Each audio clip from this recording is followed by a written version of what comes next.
आज की कहानी का शीर्षक गांव का पुराना कुआं। गांव का नाम था बेलापुर। चारों तरफ खेत, नीम के पेड़, कच्चे रास्ते और बीचों बीच एक पुराना कुआं। वो कुआं इतना पुराना था कि गांव के बुजुर्ग भी नहीं जानते थे कि उसे किसने बनवाया। बस इतना कहा जाता था, जब से गांव है कुआं है। लेकिन कोई एक बात थी जो हर किसी को पता थी। सूरज ढलने के बाद उस कुएं के पास कोई नहीं जाता। राहुल शहर में पला बढ़ा था। इंजीनियरिंग की पढ़ाई के बाद छुट्टियों में अपने दादा के गांव बेलापुर आया था। मोबाइल नेटवर्क कम, बिजली अक्सर जाती रहती और रातें बेहद शांत। पहली ही शाम उसने दादा से पूछा, दादाजी वो कुआं अब भी इस्तेमाल में है क्या? दादा ने तुरंत नजरें फेर लीं। थोड़ी देर चुप रहे, फिर बोले, उस कुएं से पानी मत भरना और रात में उधर जाना तो बिल्कुल मत। राहुल हंस दिया। दादा, अब तो सब कहानियां लगती हैं। दादा ने पहली बार उसकी आंखों में सीधा देखा, डरी हुई, बुझी हुई आंखें। कहानियां नहीं बेटा, यादें हैं। पहली रात। रात के करीब 12 बजे राहुल की नींद अचानक खुल गई। छप छप, जैसे कोई पानी में कुछ फेंक रहा हो। उसने खिड़की से झांका। अंधेरा, सिर्फ चांद की हल्की रोशनी।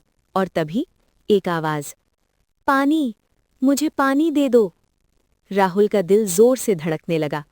उसे लगा शायद सपना होगा, लेकिन अगली रात वही आवाज, इस बार और साफ, मुझे बाहर निकालो। तीसरे दिन राहुल ने गांव की सबसे बूढ़ी औरत काकी सुमित्रा से बात की। उसने कांपती आवाज में कहा, सालों पहले, बहुत साल पहले, एक लड़की थी कमला। कमला की शादी जबरदस्ती तय कर दी गई थी। वो किसी और से प्यार करती थी। शादी की रात वो कुएं के पास भागी।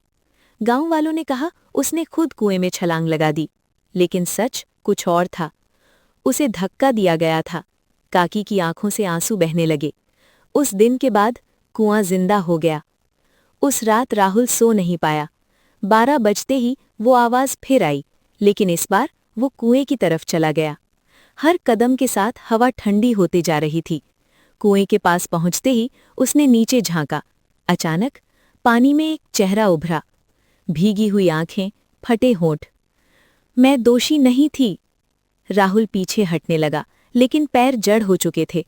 आवाज फिर आई, मेरी कहानी सबको बता दो। अगली सुबह राहुल ने गांव वालों को बुलाया। कुएं की खुदाई शुरू हुई। घंटों बाद नीचे से हड्डियां और एक टूटा हुआ कंगन मिला। कंगन पहचान लिया गया, वो कमला का था। सच सामने आया। गांव के कुछ लोग रोए, कुछ शर्म से झुक गए। उसी शाम पहली बार कुएं से कोई आवाज नहीं आई। राहुल लौटने लगा। बस में बैठते वक्त उसने पीछे देखा। कुएं के पास एक लड़की खड़ी थी, सफेद साड़ी में, मुस्कुराती हुई। और फिर वो गायब हो गई। बस चल पड़ी, और बेलापुर का कुआं आखिरकार शांत हो गया। कुछ आत्माएं डराने नहीं आती, वो सिर्फ अपनी कहानी सुनाना चाहती हैं।